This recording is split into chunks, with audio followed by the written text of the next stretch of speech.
আসসালামু আলাইকুম। আজকে ঐতিহাসিক 17 নভেম্বর।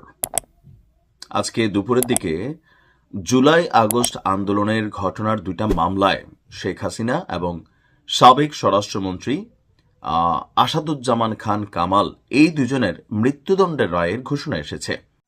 আজকের নিউজ ভিডিওটা খুবই গুরুত্বপূর্ণ। ভিডিওটা সকলে শেয়ার করে দেবেন। দেখতে থাকুন ভিডিওটা। পাশাপাশি পুলিশের সাবেক আইজিপি মামুনুল হক সাহেব ওনার 5 বছরের কারাদণ্ড হয়েছে। তো আজকের ভিডিওতে আমরা একটু জানার চেষ্টা করব যে এই রায় নিয়ে আপনাদের প্রতিক্রিয়া কি, কমেন্টে লিখতে পারেন। আমি বাকি অংশে যাচ্ছি।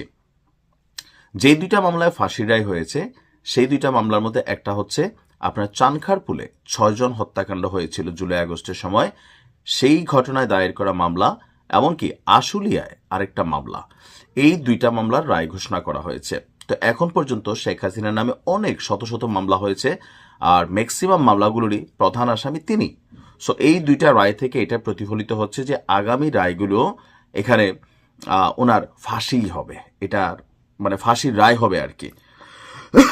আর আইজিপি মামুনের ওনার যে 5 বছরের কারাদণ্ড হলো সেটার মেইন কারণ হচ্ছে উনি এখানে রাজসাক্ষী হয়ে গেছেন। রাজসাক্ষী হচ্ছে যে উনি আওয়ামী লীগের টিম মেম্বারে ছিলেন, এখন তিনি সবার সম্পর্কে সকল তথ্য জানিয়ে দিবেন বা সবগুলো সত্য প্রকাশ করবেন। এই শর্তে তিনি রাজসাক্ষী হলে হয় কি শাস্তি কমে যায়।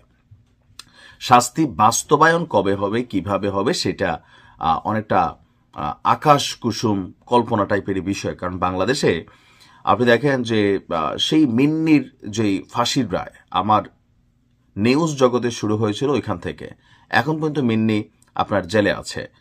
আপনি অপরদিকে দেখতে পারেন যে বিএনপির সাবেক স্বরাষ্ট্রমন্ত্রী যে বাবর সাহেব, ওনারও ফাঁসির রায় হয়ে গিয়েছিল।